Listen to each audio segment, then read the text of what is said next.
Have you noticed a disturbing lack of shrimp content on Steam? Have you or a loved one suffered from shrimp-related deficiencies? If so, this video may be for you. Hi, I'm Awesome Software. Some of you may know me from my massively successful, industry-defining 2024 release, Circle Pong. After a year of trying to get a real job, I'm back to solving the problems that matter.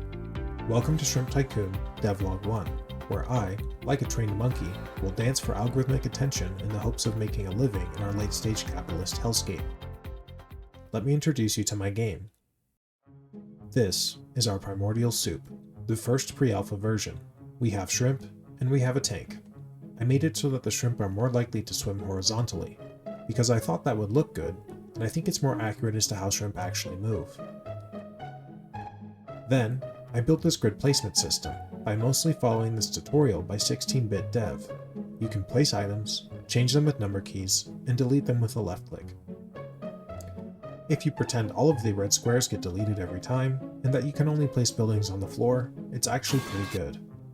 After that, I wanted to add an inventory system, something similar to potion crafts, something where you can drag and drop items and physically interact with them.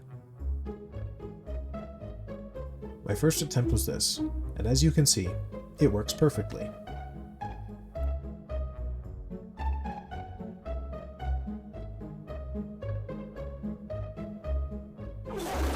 So after again demonstrating my profound lack of skill, I found another tutorial.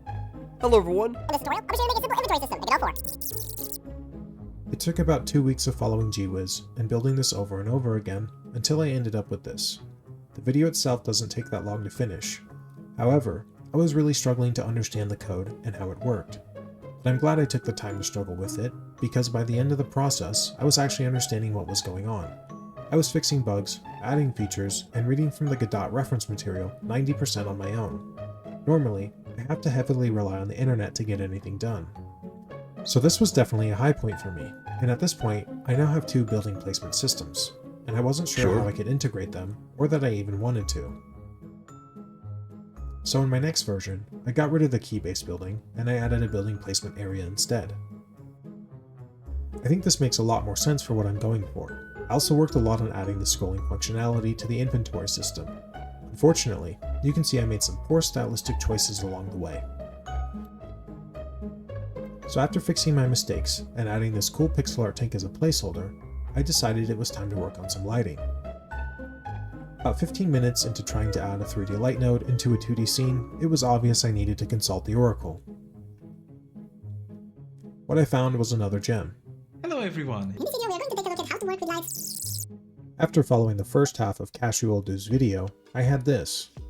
I couldn't quite tell what was wrong with it, aside from the fact it looked like it came straight from the coloring book of a boomer toddler going through lead withdrawal. At the beginning of the video, Cashew mentions he'll go over normal maps later on.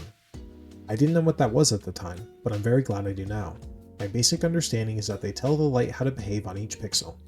This gives the art depth and dynamic lighting. It looks a little something like this. Overall, I'm pretty happy with the progress I've made during the first couple of months of development. Most of it was spent learning, and while I have much to learn, I feel the speed and quality of my work will increase as time goes on. So where is this all going? Well, let me tell you a bit about the vision. You need to survive, pay rent, feed your shrimp, and keep the lights on. You'll do this by selling your shrimp. To progress, you'll need to add buildings, upgrade your tank, and change the kinds of food you're feeding them. This will increase the chances that the shrimp mutate during reproduction, potentially giving you a rare variant, like a mantis shrimp. Additionally, you may be able to give them cool upgrades like lasers, magic, or swords. You'll take them to underground shrimp fights, or something similar. Maybe I'll add skill trees or roguelike elements. I'm not entirely sure yet. The primary goal is to make something fun and entertaining. To see the game evolve, subscribe. To support the project, follow me on Patreon. And to chat with the non-existent community, join the Discord. All links are below, including the tutorials. Thanks for watching, and see you next time.